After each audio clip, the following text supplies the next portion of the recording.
ছেলে একটা জানোয়ার। দীর্ঘদিন শোনা যাচ্ছিল ঢালিউড সুপারস্টার শাকিব খান হলিউডে অভিনয় করবেন। অবশেষে সেই গুঞ্জনে সত্যতা মিলেছে। ঈদের সময় হঠাৎ করে খবর ছড়ায় বাংলাদেশি বংশোদ্ভূত হলিউড পরিচালক আসিফ আকবরের সঙ্গে নতুন একটি আন্তর্জাতিক প্রজেক্টে কাজ করতে যাচ্ছেন শাকিব খান। এবার বিষয়টি আনুষ্ঠানিকভাবে নিশ্চিত করেছেন পরিচালক নিজেই। বাংলাদেশ ও যুক্তরাষ্ট্রের যৌথ প্রযোজনায় নির্মিত জনপ্রিয় স্পাই থ্রিলার MR9-এর নির্মাতা আসিফ আকবর এবার নতুন একটি থ্রিলারধর্মী হলিউডের সিনেমা নির্মাণ করতে যাচ্ছে, যেখানে মুখ্য চরিত্রে দেখা যাবে শাকিব খানকে। পরিচালক জানান, বর্তমানে সিনেমাটির চিত্রনাট্যর কাজ চলছে। শাকিব খানকে কেন্দ্রীয় চরিত্রে চূড়ান্ত করা হয়েছে।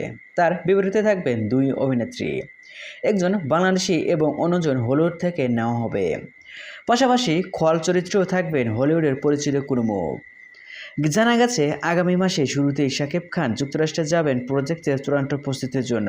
সবকিছু পরিকল্পনা অনুযায়ী এগোলে এটি হবে শাকিব খানের প্রথম হলিউড সিনেমা। ক্রাইম থ্রিলার ঘরানার এই ছবিটি 2026 সালে বিশ্বব্যাপী মুক্তি পাওয়ার কথা রয়েছে। সো ভিউয়ার্স, এই ভিডিওতে আপনার কি মতামত? শাকিব খান কি আসলে হলিউডের সিনেমায় অভিনয় করলে কীরকম সাফল্য পাবে? সো এই ভিডিওতে আপনার কি মতামত কমেন্ট বক্সে জানিয়ে দিন। আর হ্যাঁ, বিনোদন জগতের সকল খবর পেতে চ্যানেলটি সাবস্ক্রাইব করুন। ধন্যবাদ।